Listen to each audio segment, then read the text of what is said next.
Welcome to Mind Matters at Southeast Psych. I'm Dr. Craig Pohlman, and I'm joined today by my colleague Jennifer McConnell. And our topic is kindergarten readiness. And Jennifer, we're talking specifically about social emotional readiness for kindergarten. Definitely, and I think that that is such an important factor to consider on whether a child is ready for transitional kindergarten or kindergarten. I think so many schools and parents focus on the intellectual development and test scores and screenings and is my child able to do X, Y, or Z, but we leave out this big gray area of whether a child is socially and emotionally ready to go for a full day program and be in that kindergarten classroom. So Jennifer, what would the major components of social emotional readiness be for kindergarten? Sure. One important area is social skills in general, and I'll talk a lot more about that. Another area is a child's independence. Are they able to do things for themselves? Is your child able to communicate their needs effectively? Also, are they persistent and confident in what they're doing? And are they motivated and curious to be in their learning environment? So a lot to cover there. Let's go back to the top, the social skills area. Cover that a little bit more for us. Sure. Social skills involves not just interacting with peers, but interacting with adults, authority figures. It's a child's ability to listen in a classroom, listen to instructions. It's a child's ability to play cooperatively, to compromise in situations, to learn cooperatively in groups. It's also the ability to share, take turns, show empathy for other kids. It's the ability to follow a routine. In the classroom, they're going to have to walk in, know where their backpack goes, know where to go first thing, and being able to do that successfully every day. And it's also showing self-control and knowing that they're in charge of their own bodies.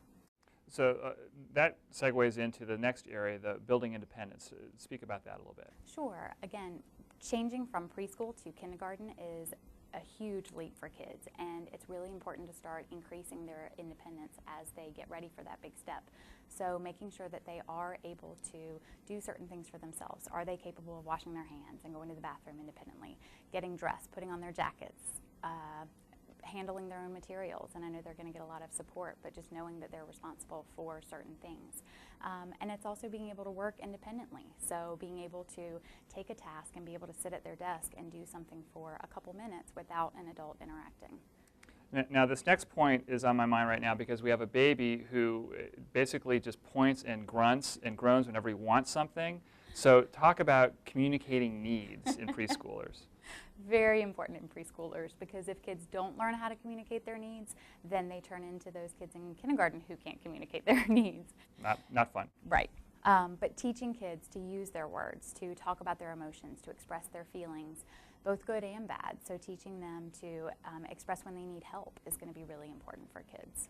So what about persistence and confidence? That's also a big area with kids transitioning into kindergarten. They need to be able to separate from their parents and be confident going into that classroom. They need to be confident in what they're doing and not constantly looking for reassurance. They need to be persistent with doing work. They need to be able to pay attention and be able to work on certain things. And they also need to be able to make choices and problem solve on their own and not give up right away. And the last big area is motivation and curiosity. Definitely. And this is one area that I believe is so important for helping kids get ready for a big school, is helping them be curious about their environment, be curious about what they're learning, and be motivated to learn, to want to do well, to want to please others, to basically show a positive attitude towards the school environment. So let's recap those 5 big areas. There's encouraging and building social skills, increasing independence, communicating your needs, instilling persistence and confidence, and then just intellectual curiosity and motivation. So Jennifer, what are some general tips you have for parents along these lines? Sure. With social skills, I think the most important thing is providing opportunities for them to interact with both peers and adult authority figures. So it doesn't have to be play dates, it can be time with family, it can be time with cousins, but the more opportunities that they have to play and to work things out with kids and to respect other adults, the better they're going to be. Helping them, teaching them cooperation skills, teaching them listening skills, teaching them how to sit and listen to a story for 10 minutes. Those types of activities, working on those types of things at home is also really important.